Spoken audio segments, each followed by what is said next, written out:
जय माता दी दोस्तों, स्वागत है आप सभी का एक बार फिर से।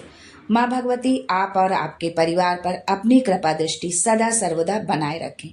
दोस्तों, अगर आप अपनी लाइफ में नया कुछ सीखना चाहते हैं तो आप हमारे चैनल को सब्सक्राइब जरूर करिएगा।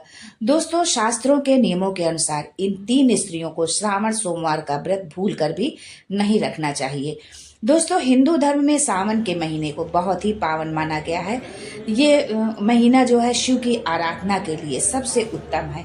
सावन के सोमवार में व्रत करने से महादेव अतिशीघ्र प्रसन्न होते हैं और अपने भक्तों पर अपनी कृपा दृष्टि बरसाते हैं। दोस्तों, आगे जानते हैं कि किन महिलाओं को ये व्रत नहीं रखना चाहिए, लेकिन उससे पहले आपसे रिक्वेस्ट करते हैं कि वीडियो को लाइक करिएगा, दोस्तों को शेयर कर दीजिएगा और अगर आपने अभी तक चैनल को सब्सक्राइब नहीं किया है तो चैनल को सब्सक्राइब करके बेल आइकन जरूर दबाइएगा। दोस्तों, जिन स्त्री को रजस्राव यानी पीरियड्स हो रहे हो उन्हें सोमवार का व्रत भूल कर भी नहीं रखना चाहिए। इस दौरान आप शुद्ध नहीं होते हैं और ऐसी स्थिति में भगवान की पूजा अर्चना आप नहीं कर सकते हैं। लेकिन यदि आप ऐसी स्थिति में तीसरे दिन 5वें दिन भी बाल धोकर के पूजा अर्चना बिल्कुल भी ना करें, 7वें दिन के पश्चात ही आप भोलेनाथ का पूजन करें। यदि आप ऐसी गलती करती हैं तो महादेव के क्रोध का सामना आपको करना पड़ सकता है। दूसरी तरफ इसका साइंटिफिक कारण भी है कि जो महिलाएं अपने मासिक धर्म से गुजर रही हैं उन्हें व्रत रखने से बचना चाहिए, क्योंकि इस दौरान शरीर में कमजोरी और दर्द रहता है, वहीं हार्मोन्स का उतार चढ़ाव बना रहता है और दिमाग पूरी तरह से शांत नहीं रह पाता है। तो ऐसी स्त्रियों को व्रत नहीं रखना चाहिए। जो पीरियड्स के दौरान जो है उनको इस व्रत रखने से उनको बचना चाहिए। महादेव बहुत ही सरस और सरल है, वो अपने भक्तों से अतिशीघ्र प्रसन्न हो जाते हैं। लेकिन जो स्त्री झूठ प्रपंच कलह में लगी रहती है उस स्त्री द्वारा व्रत रखने पर भी महादेव उसे व्रत का कोई फल नहीं देते हैं। झूठ बोलने के कारण ही केतकी के पुष्प को भोलेनाथ ने श्राप दिया था कि सफेद रंग का होने के बावजूद भी मेरी पूजा में ही नहीं किसी पूजा में तुम्हारा स्थान नहीं होगा, अर्थात तुम्हें पूजा में नहीं चढ़ाया जाएगा। इसलिए जो स्त्री अपने पति या किसी से भी झूठ बोलती है महादेव उसकी पूजा व्रत स्वीकार नहीं करते हैं। शिव जी मोह माया से दूर है। जो लोग दूसरे का धन वैभव आदि हड़पते हैं, दूसरे की चीजों को पाने की कामना करते हैं, उन्हें शिव जी का आशीर्वाद नहीं मिलता है। और खास करके उन लोगों के लिए तो भगवान शिव का विशेष उनके लिए क्रोध होता है, जो है नाराजगी होती है। जो भाई भाई के हिस्से को या भाई भाई के जो है संपत्ति को हड़पने की कोशिश करते हैं। यहाँ तक कि यदि मन में उनके ऐसा विचार भी आता है तो भी वो उससे जो है महादेव क्रोधित हो जाते हैं। जो स्त्री इस चरित्र की होती है या उसके द्वारा श्रावण मास में सोमवार व्रत रखने पर भी उसे फल नहीं मिलता है, जो इस तरह के चरित्र की होती है, या जिस पुरुषों के मन में भी इस तरह का कोई विचार आता है तो उनसे भी महादेव जो है क्रोधित होते हैं और व्रत रखने के बावजूद भी उन्हें व्रत का कोई फल नहीं मिलता है। गर्भवती महिलाओं को श्रावण सोमवार का व्रत नहीं करना चाहिए, क्योंकि गर्भ में पल रहे शिशु के स्वास्थ्य पर जो है बुरा प्रभाव पड़ सकता है। यदि गर्भवती महिलाएं व्रत रखती हैं तो पूरे दिन भूखे रहने की वजह से उनकी तबीयत खराब हो सकती है, साथ ही गर्भ में पल रहे बच्चे पर भी इसका प्रभाव पड़ सकता है।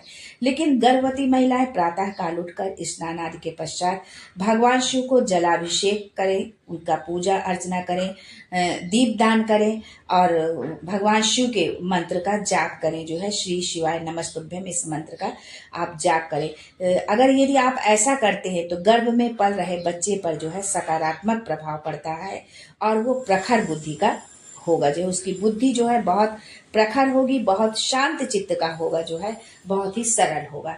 दोस्तों, जो लोग किसी भी तरह की शारीरिक बीमारी से परेशान हैं उन्हें उपवास नहीं रखना चाहिए।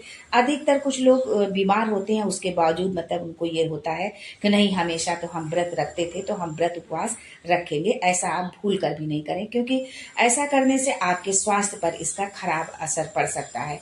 जो है तो शरीर पर किसी भी तरह का आपको जो है अपने नुकसान नहीं पहुंचाना चाहिए, जो है। और इस तरह से भगवान के व्रत का आप जरूरी नहीं कि आप व्रत ही रखें।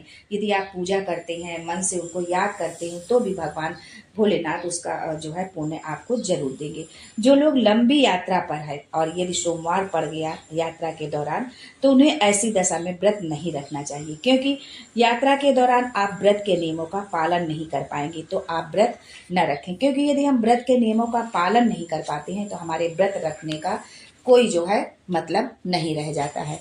दोस्तों दूसरी बात ये कि बुजुर्गों को भी जो है व्रत का नहीं रखना चाहिए, जो है उनको भी व्रत रखने से बचना चाहिए। जो है कि जिन बुजुर्गों का स्वास्थ्य अच्छा नहीं है, यानी जो पूर्ण रूपेण शारीरिक रूप से स्वस्थ है, तो वो तो व्रत रख सकते हैं। लेकिन अगर आप किसी भी बीमारी से ग्रसित है, जैसे मधुमेह, उच्च रक्तचाप, थायराइड जैसी बीमारी से यदि आप परेशान हैं, तो आप उपवास रखने से बचे जो है।